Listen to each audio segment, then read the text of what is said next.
Stand for the pledge.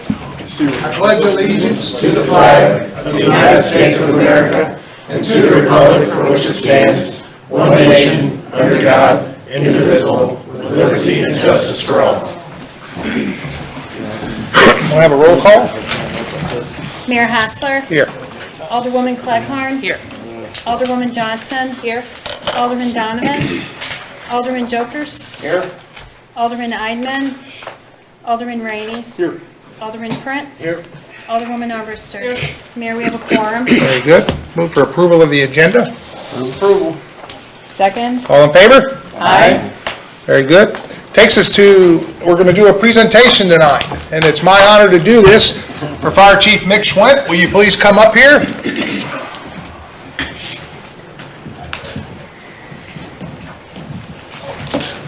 And this is a little plaque in honor of 50 years of service. You know, and don't know where to quit. Well, you did, but what I'm impressed with is in 50 years, and you have some men here, and we have a fire chief that's sat under your tutelage for a long time, and he's going to follow in your footsteps. So that's a great honor in itself to have all these men that here to honor you, and we appreciate that. And I know the city, I do, and the city does. So I really appreciate all our firefighters and all our workers here. It's just been a privilege and honor for me to be a part of it, and we want to honor you with this plaque here. So appreciate it. It's well worth it. Thank you. Now, can we have the rest of you guys come up here and get a picture with him?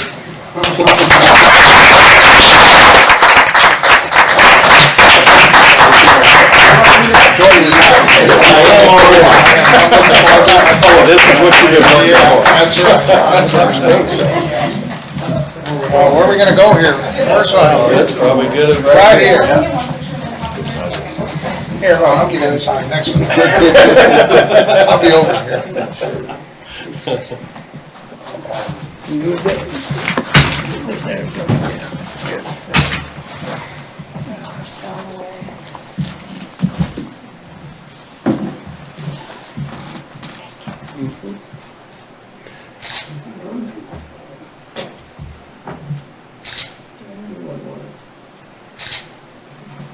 Very good. Good. Thank you. Thanks again. Thank you. Thank you.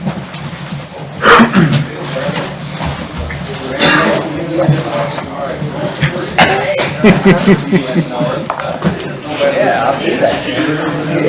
Great. Glad to hear it.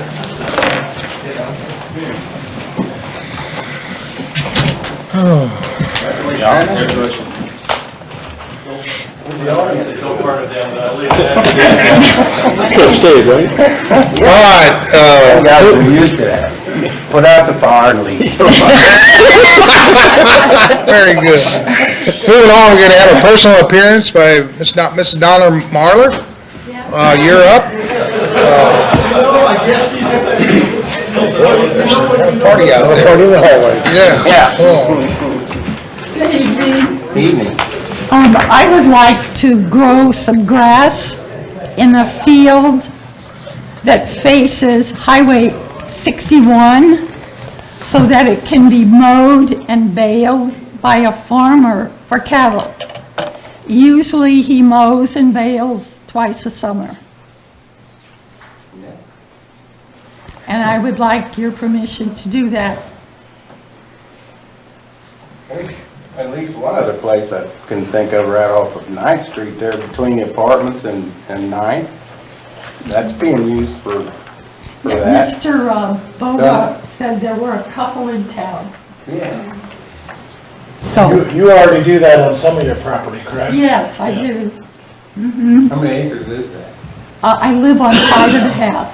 The field you're talking The about? field, I'm not sure. It's, starts like where the school, the Head Start school is, down to some more brush, which is kind of like a creek.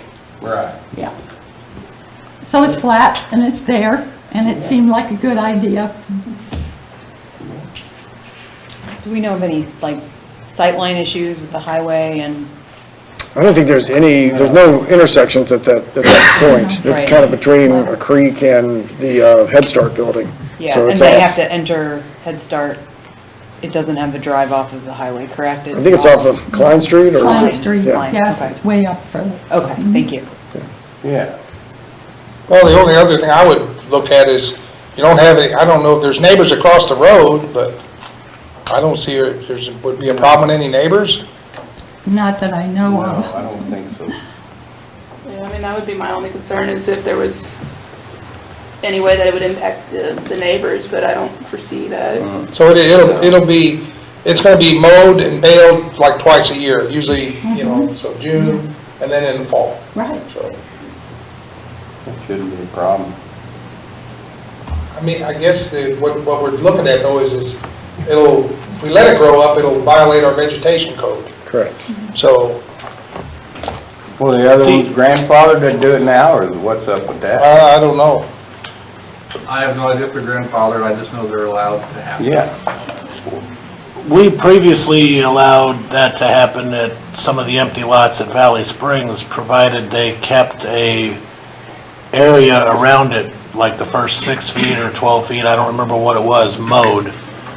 That way you're not walking against brush on the sidewalk and stuff like that. I don't know if the other properties require that or not, but, Well, there's no sidewalk there, that's on the, matter of fact, that would be a well, I mean, if we, state right of way right there, so. Yeah. Because there's no sidewalk, it's right, it borders 61 there, and it's just, the state goes in, I don't know, they're 32 feet from the middle of the road, I think, out into the property, so. No, it's not a sidewalk, so. so would this be a special use permit then, or what would this? You're just giving the okay to allow it to happen. We won't be sending her a letter saying her grass is over 10 inches tall. But she asked for permission, so that's Right, the difference. right. So, Yeah, we don't have a mechanism to say yes ourselves. The board would have to give that kind of. So do we need a motion or what? Yeah. I make a motion to approve it. Yeah, second. All in favor? Motion carried. Let it roll. Thank you, folks. Okay. Thank you. Takes us to our city administrator's report. So we got your updated report, your seats. We received the architectural plans yesterday, went over them with Steve Bacon, hoping to get the mechanicals Friday or Monday. I've got a meeting with the committee next Wednesday to go through that and a few other things that are going to deal with moving out and then moving back in. So we'll be talking about that next Wednesday. Couple of meetings coming up. Item number 2, the comprehensive plan. That's next Wednesday, if you want to join us for that in the evening. We're going to have a staff meeting in the afternoon with the RPC, and then there's the open one at night with the steering committee. Item 7, on the updated information, city is going to purchase a table of 8 for the Chamber of Commerce Gala. That'll be April 21st. That's for elected officials and staff, so if you're interested in going, if you want to take a significant other or spouse, it'll be $50, cash, small bills.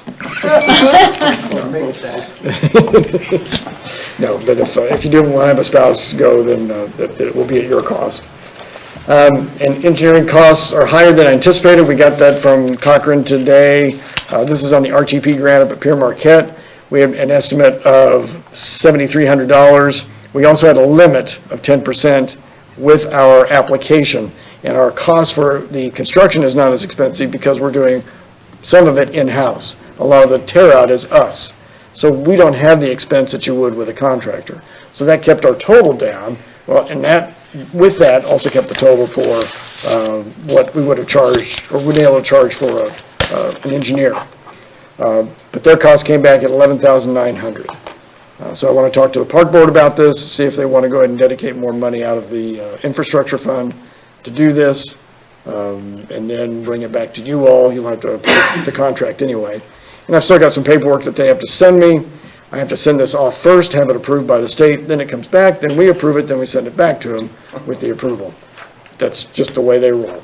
So, any questions about that? What do we get for from the tower? What kind of money we get from that?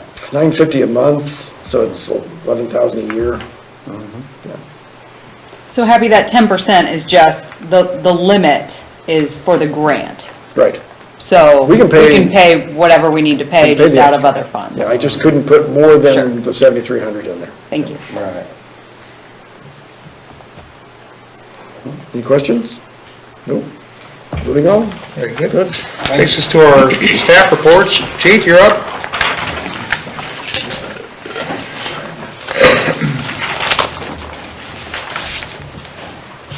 You guys should have a copy of my report. We've been a little busier this month. I'm sure you all saw the standoff in St. John County on the news. We had a guy participate in that with them. They called for assistance with K-9, so our K-9 went up and assisted with that. A couple days prior to that, we also had an incident in the park with an armed subject up there on a domestic situation that ended up in the little wood line by the Girl Scout building, which was a little over an hour ordeal that we got under control, and it all ended with no injuries as well. So the guys have been busy. You can see by the K-9 numbers, K-9 is doing great, fitting in well. Starting to introduce him a little bit to the school to start getting used to the crowds and the kids, so it's just been a slow process with that. As far as staffing, we're still down 2 officers. The Ford Explorer's been given to the school now. We applied for the ARPA grant and was awarded the full amount, which will be for 6 of the digital radios to help towards the improvement when we go to digital with 911, so it'll be 6 of the mobile radios. There was also a grant came open for reimbursement for the K-9 because of Amendment 3. We applied for that and already got awarded that, so the city will get reimbursed the full purchase price of the dog. That's awesome. We applied and got approved for the MoDOT Traffic Safety Grant, which was an overtime grant for traffic safety. So the guys will be participating in that as well. Still waiting on the 2 new patrol cars, and that's pretty much it for the month. And as far as staffing, there's something on the agenda for the work session that we'll discuss as far as the problem with staffing. Chief, as far as your overtime goes for that traffic safety grant, are you limiting the number of hours? The state limits, so there's what they call small campaigns, so it'll be a date range, you know, usually 2 to 3 week, and it'll be a specific campaign, either like DWI, youth, seatbelt, and then they'll put a dollar amount on it. So then we open it up to the guys, and depending on how many guys apply that want to work it, then we'll divide the money up evenly to where they all get a part of that money. But you don't have concerns, I mean, when you schedule this, you're not gonna be, you know, somebody who's just getting off of a shift, is that gonna? No, we have additional rules hours? on the max number of Okay. hours they can work a day, and then how much of a break they have to have, so we'll be Okay. within that. Great, thank you. Yep. Thank you, Chief. All right, thank you. Thank you. Steve Wilson, you're up. All right. Evening, everyone. Everyone should have my report. Other than what's in the report, staff spent some time today preparing for the incoming rain. Facilities, vehicles, barricade trailer, everything's ready to go for rising creeks. Ditches cleaned out. Ditches are cleaned out. A couple weeks ago, we went and cleaned out underneath the bridges, cleaned out any debris that was hanging up on any of them. All the guys were in all the creeks in town. That's awesome. Chainsaws, all the equipment is ready for storm work. Everybody's ready to go, so. Anybody any questions? Do you have any kind of a time frame for, I know you've started measuring sidewalks that need to, repair or replacement, do you have any kind of a time frame for those sidewalks? There was a few more sidewalks that were added to the list, so we're gonna go get, square footages on everything instead of just length. Okay, And then, by the next meeting, I'll have all the numbers. great, thank you. Thanks. Thanks, Steve. Thank you. Are there any committee reports?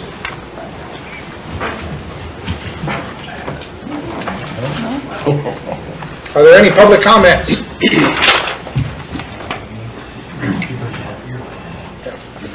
Okay, no public comments. Takes us to our consent agenda. Move approval, Mayor. Second. All in favor? Aye. Very good. There is no old business, and apparently there's no new business. There is no other business. So, if there's no other business, then we will adjourn this meeting. Very good. And we'll, good. It is. Get out of here. Sad. What are we doing? Sorry, I figured that. Science. Yet.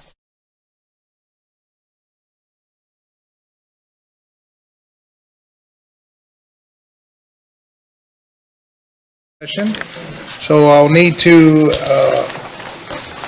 approve the agenda on the work session. I'll move for that approval. Second? All in favor? Aye. Yes. Happy? It's yours.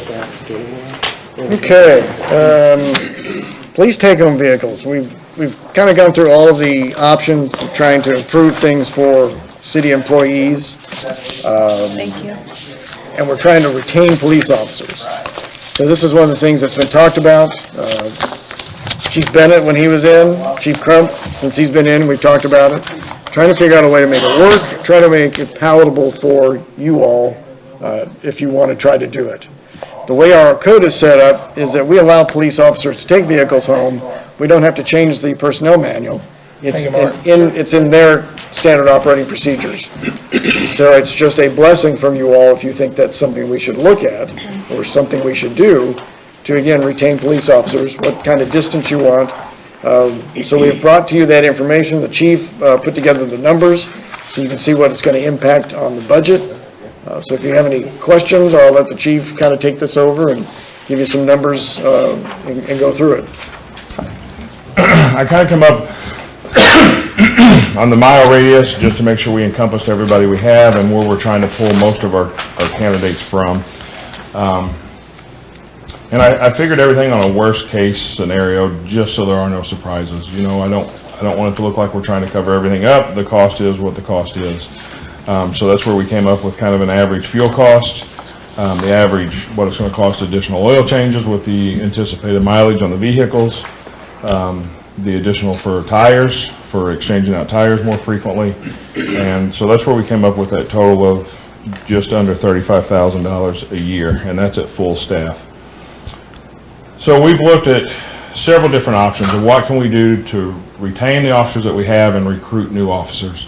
And it's a problem statewide. It's not just a problem in St. Genevieve. You know, we're bleeding police officers quicker than the academies are graduating them.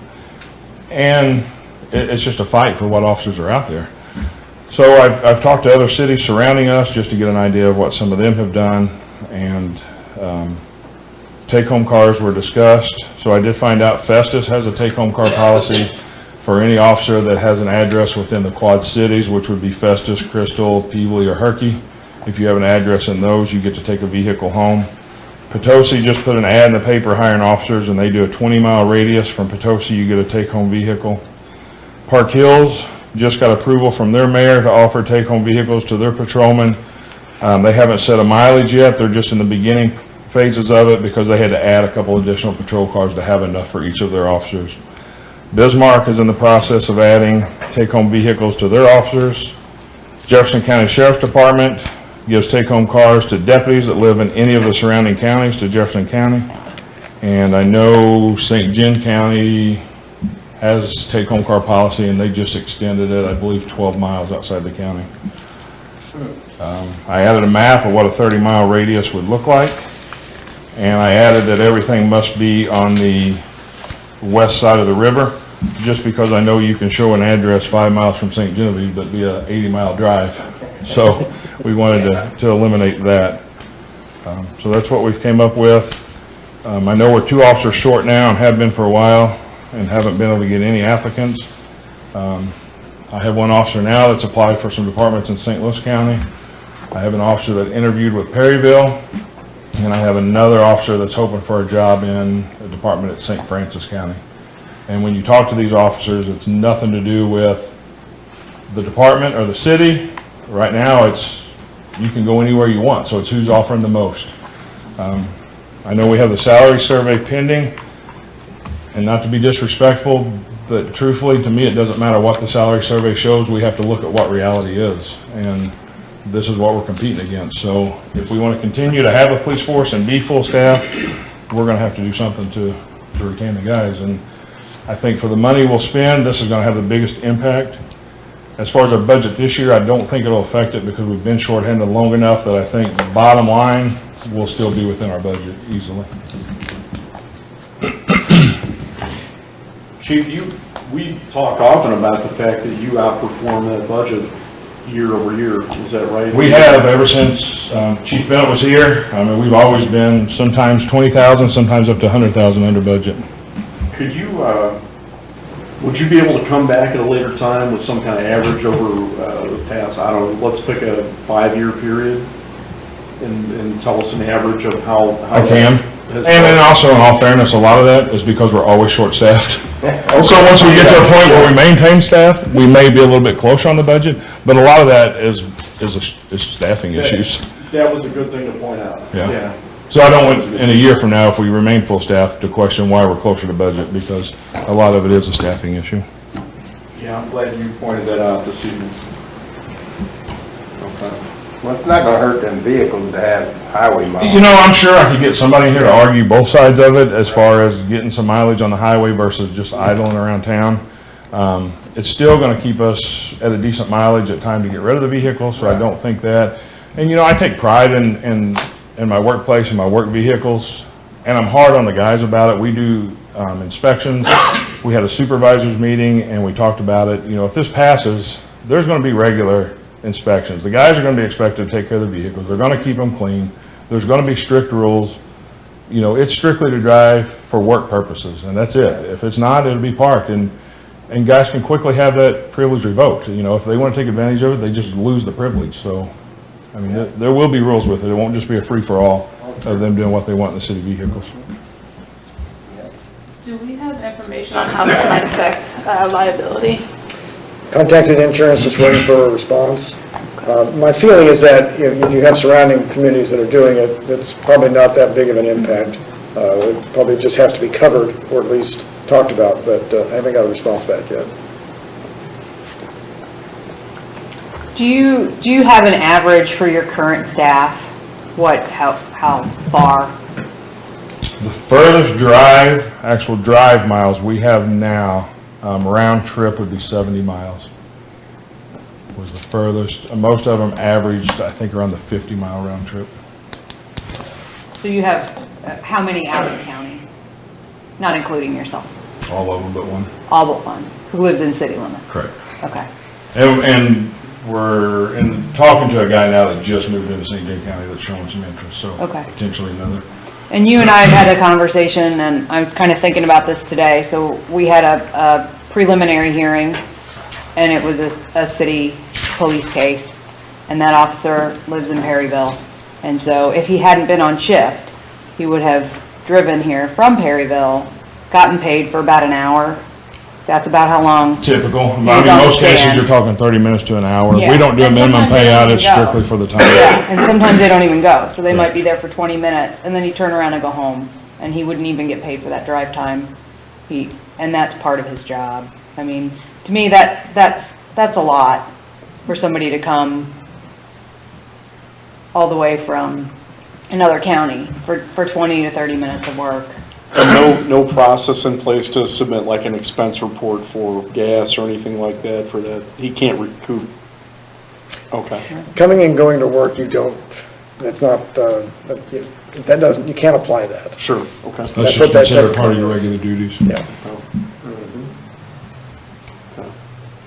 And then also, I don't think this is sharing anything, I shouldn't, but that officer also used to commute from Perryville with another officer, his partner, and now he no longer has that partner to commute with. So what he thought when he took the job, I think, was gonna be splitting cost of gas and wear and tear on a vehicle. He's now doing that all on his own, is that Yeah. correct? Yeah, so. You know, unfortunately, it's just the times we're in, and it's, you know, we just have to do what we can to be competitive to the surrounding. You know, and the advantage that some of the jurisdictions have, especially in St. Francis County, is they have a larger pool. You know, we're kind of isolated where we're at, and the people I'm trying to pull are from the surrounding counties, and it makes it difficult.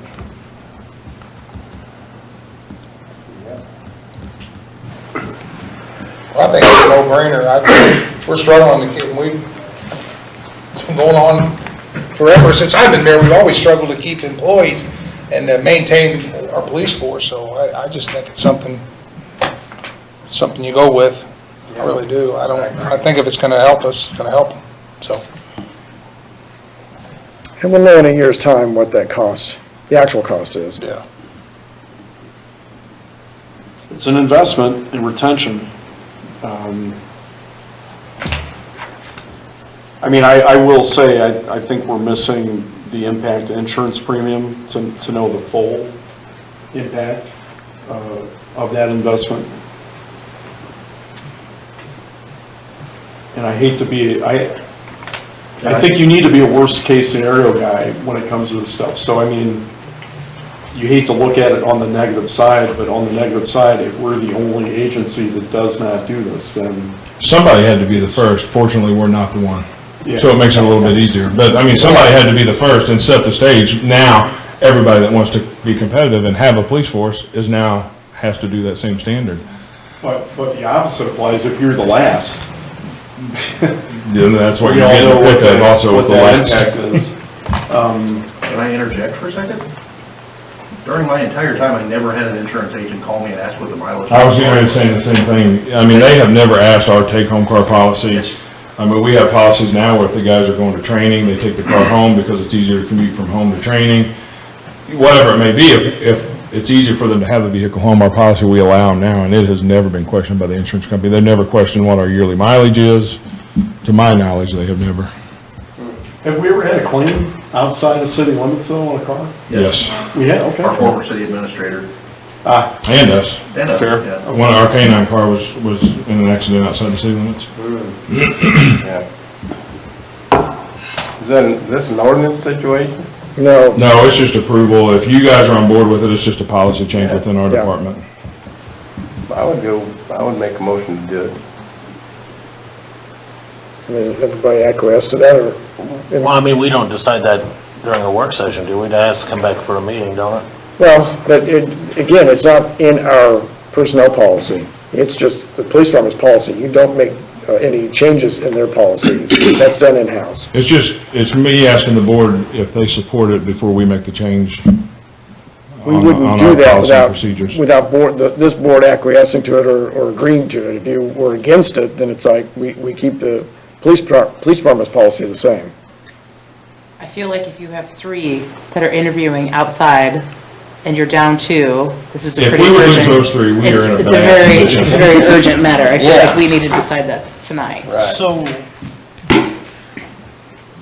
this is kind of different but the same. It's with officer retention. Chief, and maybe this isn't the right time to ask it, but you can tell me if I get too far. Some of the problems we're seeing with officers deciding to leave, I mean, our biggest draw for many years, and the only reason we retained officers was because of the insurance policy we offered at the time. That has since changed. Is that having any? Absolutely it does. When we, and I had it on here and we took it off, but when we initially discussed Proposition P, we looked at the entire package that the city offered. We looked at our health insurance, we looked at our retirement, we looked at the package as a whole, and with those benefits, where does our salary need to be competitive? And that's where we came up with our salary. We didn't ask for extra, we weren't being greedy. And the minute we done that, then the city turns around and votes and changes our insurance, which instantly put us back negative compared to everyone else. Had we known that, we could have adjusted our salary to compensate for what was going to happen with the insurance, but we didn't. So that might be another area we need to look at to retain officers. So healthcare committee meets Monday. Yes, and that's why it wasn't talked about tonight, because we have insurance committees coming up. Yep. Let So- my motion stand, man. I got a motion to approve this. I'll second. We have a second. She can, I don't. All in favor? Aye. Any opposed? Good voice for it. That's what we Thank need. you very much, Yep. appreciate it. Thank you, Chief. Okay, second item tonight is a zoning issue question for Bill Fisher. He is here. He has approached the city, approached David first to talk about zoning. The issue is, he has a lot up on Triangle Drive that had 3 mobile homes, and he tore the mobile homes down. They were in bad shape, but got rid of them, and he wants to do 3 individual homes on this lot. Bill, if you want to kind of explain the rest of it? My name is Bill Fisher, and I talked to Happy and David Bova about it, and I gave them a set of plans, what I'm after. What I found out here in town, for rental property, works best if you have 3 individual, not a duplex, but the lot is plenty big for 3 individual places. They're about 800 square feet. I don't know if the board looked at any of the plans. I got them from David. I left my set at home. But anyway, that's what I'm after. If you happen to see them, 3 trailers are up there on that lot.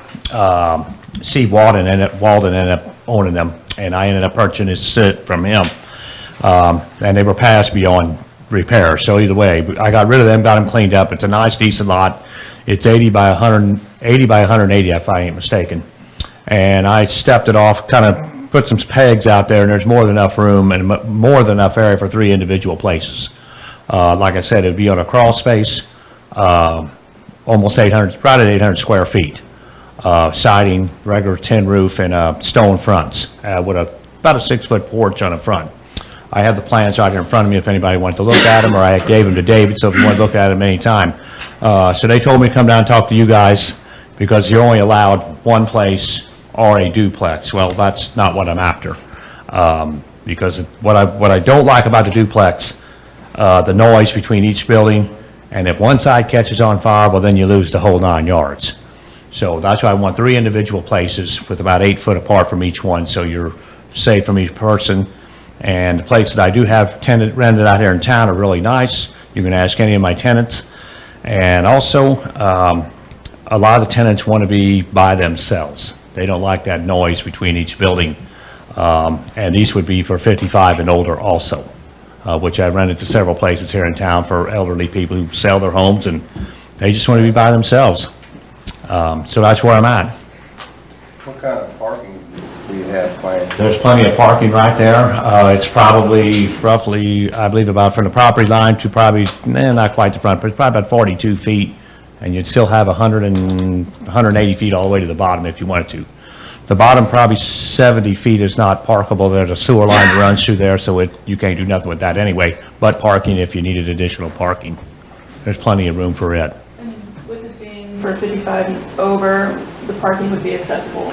It's gonna be a ground level, so it'd be ground level that way. If you have somebody in a wheelchair or handicap, they can walk right in, there won't be any steps. Yeah. And I've had so many people come and ask me if I had something else, that's what they're after. So is that 2-bedroom? Be a 2-bedroom, yes. 2-bedroom, 1 bath. Yeah.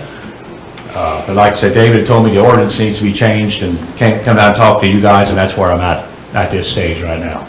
So it's zoned R1 right now. You have R2 behind it and C1 across the street. The issue with an R1 is you have also other R1s and R2s in town, so you make a change like this, and it opens all of them up to this sort of issue. You're limited to 1 principal building and an accessory building, or accessory structures, depending upon what the square footage of the lot is. That's the way most zoning is set up. So first off, the zoning's not right in and of itself, but you would have to change the code to allow multiple buildings, multiple individual buildings, because it's not big enough for an apartment complex. So you have square footage issues. That's what the problem is. A total square footage doesn't allow separate buildings because of the way that, the way a code reads. Because it's not multifamily, it's then back to single family, but it's a complication. I want to know, well, how did three trailers get put on? Because it had 3 trailers on that property originally. 1 down in the back, 2, there was 3 trailers on that property. How'd that happen? I mean, they were there forever, I know. Right. They were probably existing non-conforming Yeah. prior to 1979. These are 1970 trailers. So Yeah, They've yeah, been they quite- were- they've been there for quite some time. Yeah, so that's how those work. But still, it was somewhere along the line, somebody had to get permission to put 3 trailers in there. If there was no planning and zoning, I guess, yeah. you wouldn't have to, you don't have to worry about it. Yeah. You just put them there. I'm confused I've been stumbling over this for the afternoon, trying to wrap my head around some of this, like, number one, why wouldn't this go to planning and zoning so we could get their recommendation before we review it? If Is there any you, because I'm talking about some major changes to the code. If you feel that that is not something you're even willing to listen to, Okay, I understand. I'm saving him a step. Otherwise, it's an application, and we're looking at the zoning change, Okay. and it's gonna be a code change. Okay. That's what concerns me, is the code. We've gone through many, many meetings with the IDC, everybody else, talking about how we don't have enough housing. We got a housing shortage, affordable housing shortage, et cetera, et cetera. I think we need to do something to make this work. We got people that are willing to invest in our community and to bring us what we've been asking for. So we need to figure out a way to make it work. He's improving the property from what it was and what it has been for 60 years. So We need to Joe, figure out a way to make it work. Joe, with your permission, I'll hop back in because I agree with your point, and that's how I felt about it. And so my follow-up question to that would be, why can we not adopt policy specific to one geographical area? Why would we, if we allowed this zoning, and this is a weak point for me, I don't understand planning and zoning, but, There's somebody here that does. yeah, I understand that. But why couldn't we limit it to, why couldn't we say, hey, we'd like to approve this, but it's a one-off scenario, this is an exemption to the code, we can't. You can't do that. You didn't make exemptions all over the place, and then you're violating your own code. You can't spot zone this. You can't spot approve something. It was, at one time, when they approved all the zoning, those that founded the zoning code looked at that and said, we want this to be single-family dwellings Right. along this strip. Right. And that's what we're hoping for, is just single-family dwellings. So they made it an R1 zone. Or you can put in a duplex. It allows a duplex. Right. But to go up to 3, that's outside of what is allowed for that zoning that was adopted at one time. And I Even don't, though there's still single-family dwellings, it's just there's 3 of them. Right. So if he wanted to do 2, as long as they're attached, that's As long as okay. they're attached, yeah, it has to be a duplex. With a special use permit. Right. Then you come forward with a special use. Thank you. I guess we can't add a new classification for zoning, huh? And it doesn't qualify for a planned unit development. That's the other thing. That's your avenue for something like this, but it has to be on a bigger lot. It's kind of like what we talked about with tiny homes. Tiny homes have to be in a certain zone. If you want to do multiples, it has to be on a certain size lot that you can allow that as an overlay district. This is not, this just doesn't qualify for that. Can they be attached via a carport or something, or does it have to be a resident or interior wall? It could probably be attached by a carport as long as it meets the fire code regulations. But again, it can only be a duplex. You can't go up, you can't go beyond that in this district. So the 3rd building would be out no matter what.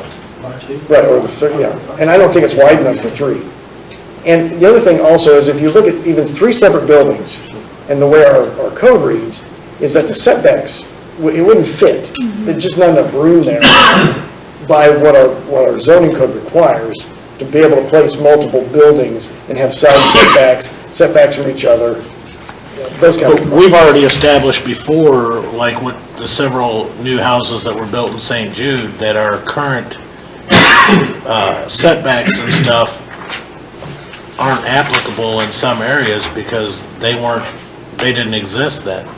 Like some of the houses in St. Jude, they were wanting to do the 25-foot or whatever setback it was. No other house or no other property in that neighborhood is like that. Those properties up there don't have those setbacks either. How can we make one property out of that whole row have a certain setback when none of them have that setback? So, you're right, and we have those numbers in front of us, but again, they're listed as to how much you can reduce it, based on the size of that lot. And that lot is 80 foot wide, so it really doesn't meet some of those reduced amounts that others are putting their houses in. Yeah, you can probably put it up in the front, even with the rest of the homes, or an average of what those homes are on that road. But that still isn't going to give you the setback requirements that you need from each other and the sides. We don't have a proposed site for this property.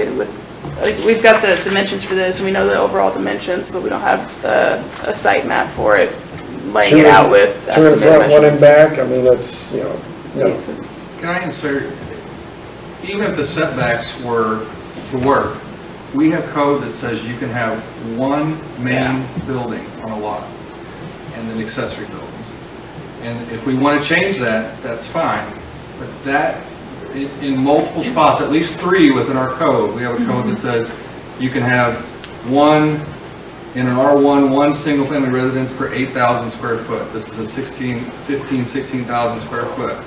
We have a section of code that says you can have one primary building on a lot. And then we have code that says in R1, you can have a building or premises for these uses, single-family dwellings. When you go to the definition of premises, again, one main building. So these are all hurdles. If you decide to jump the hurdles, we can, but it's not the setback. You cannot have 3 buildings on a lot. Yeah, and then changing those codes would potentially affect other properties where you don't want it to affect, right? Because you set a precedence, and that's my concern. You know, it seems harmless because of the street that it's on and the area that's in, but, you know, I think about smack dab in the middle of International subdivision or Roger subdivision. If, you know, a house comes down and somebody's like, well, you know, instead of putting one house on there, it's pretty, you know, so, I mean, it may sound far-fetched, but, I mean, we've seen people stretch other ordinances a little bit further, so that's my concern. I like the idea, but I have concerns about changing the. Well, Mr. Fisher, what's your tolerance for going back to the drawing board? If you can't get 3, can you get 2? Can you redevelop a plan, or would you want to? If I don't get 3, I'll try for 2. So you're flexible? I'd be flexible. 3 would work out great for that reason, and like I said, the reason, like I said, I taped it off, and I got stakes out there if you want to go look at them. The reason I went with 3, there were 3 ugly looking mobile homes in there, and now I'm gonna make it look 1,000% better. I'm only increasing the property value. I'm only bringing in more tax revenue for the city. I'm helping people who need a place to stay, who want a place to stay. And if you try to go around St. Genevieve and try to buy some more property, it's impossible. It is. There's nothing for sale. This just happened to be for sale, and I stumbled across it, and I cleaned it up and made it look pretty. Now, well, so anyway, that's where I'm at. Like I said, there were 3 previous there. I know David had explained it to me, so if you got to change it, well, I'm hoping you change it is what I'm hoping for. That's why I'm standing here talking to you. Well, I would hope your flexibility means you'll come back and discuss with us if you need to stay within the confines of existing ordinance, that you would be open to that.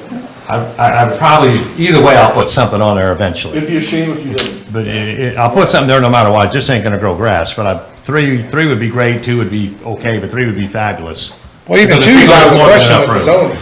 Right, No, it'd have the to 2. be a duplex. Not 2 individual buildings, a duplex, Well, yeah. you said you don't want to build a duplex. Yeah. I want them separate. I would want 2 separate buildings if at all possible. If not, I don't know if I'll do the duplex. I'll probably just go with 1 building then. Well, is it still considered a duplex if it's connected by a carport? Yeah, And they share the same roof? I think it's because it shares the same roof, we could probably work with that. And that would keep the noise from one going to the other, which would fix that problem, I mean. But there's- Yeah, I'd have to look into that a little bit more on that one. I would just assume 2 separate or 3 is where I'm at, and that's why I'm here talking. Well, we don't, and we gotta do the right thing. Yeah, oh, yeah. Too many times, we do things, and I applaud you for what you've done over there, I believe me.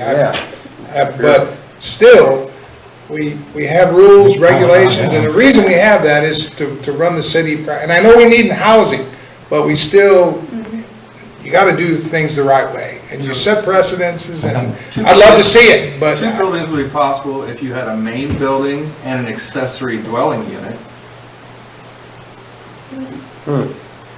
So, Yeah, I love the idea, but I'd push to work within our current rules.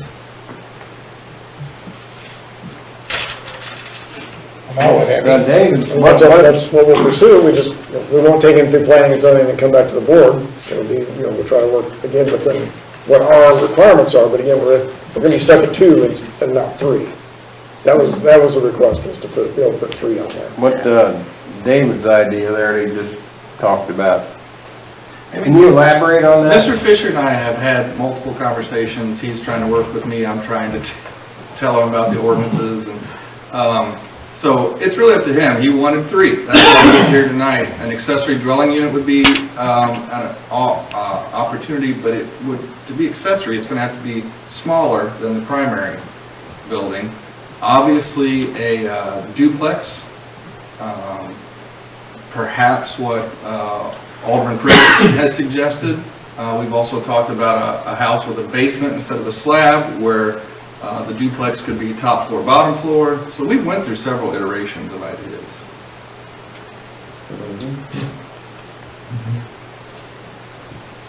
Well, Good try. well, Good try. I'll leave it around and let you guys talk about it and think about it. We'll go from there, and Okay. Dave, let me know what the next step is, and you can discuss and go from there, but, if you look at the pictures, previous, I'm only improving the whole place. Oh, yeah. And if I know you're concerned about or somebody else is gonna take another block and another, a lot or something and want 4 or 5 places on it. Well, that may be true. This place will work perfect for it. Some places will not. There's not enough room. This one just happens to be there is enough. There's more than enough room for that item. And we need it, trust me, we need it. I'll let you be. I thank you all very much. Thank you. Yeah, thanks for coming. Okay, final item tonight. Wait a minute. Could he divide the land He's not gonna to where maybe he can fall under? No, I don't think he can because he doesn't have enough frontage. So he can't meet the minimum R1 code. I think he just at this point meets the minimum 80 feet for frontage. That's what he's got. I was thinking that too. Try. Yeah, I know you did. Yep. Oh, I mean, we've looked at it. Yeah. and Kicked it back and forth and, it's just beyond what the code allows. Because you have to look at the whole city. We look at the whole city that's the potential. So, Could he do a duplex with a shared carport and then an accessory building? Put it on the record, Pam. There's a head shaking back there. Okay, I don't have anything to hand out. I just wanted to let you know that the salary study is done. However, Ryan Blackwell couldn't join us tonight. He's been lead from CBIZ. The numbers are not as out of line as you might have thought. What we had them do is a couple of things that they'll go over, and I want them to talk about their methodology before you start getting numbers. So you look at what they're giving you, so it's not just tossing numbers out saying, here's the way things should change. Some salaries are off, most salaries are within limits. They'll describe the bottom and upper level that they're looking at as to where the salary should be presently. So there will be a recommended change. They will also give us, the low, medium, and high of each salary range. Some people were out of place, so I made sure to get those changed. That was partly what our discussion was when we talked last week, was where are they in the steps? Where are they in the classes? It's like, well, we need to do this. We need to put these people here. These are department heads. This is where they should be located. We also had them do 2 different breakdowns, something to look at when they do their presentation. Is for City Hall staff, we had just a regular, here's the bottom, here's the medium, here's the top. For the police department, we had step increases. So that's an automatic increase, higher percentage at the beginning, lower percentage at the end as people work their way through. It can be an incentive for police, it can be an incentive for anybody that you kind of see where you're gonna increase. You can always do COLA raises in that as well. But it shows how you can go from your starting range, or let's say your starting salary, and work your way up, and how long that might take. So that's something that we wanted you to look at. You can not adopt it. You can just have police the same way as, you have the starting scale and you have where you top out. One thing they also built into this is the ability to put in the increase, and they'll kind of, for the next 5 years, they will give us what that increase should be. So that scale will continue to move up.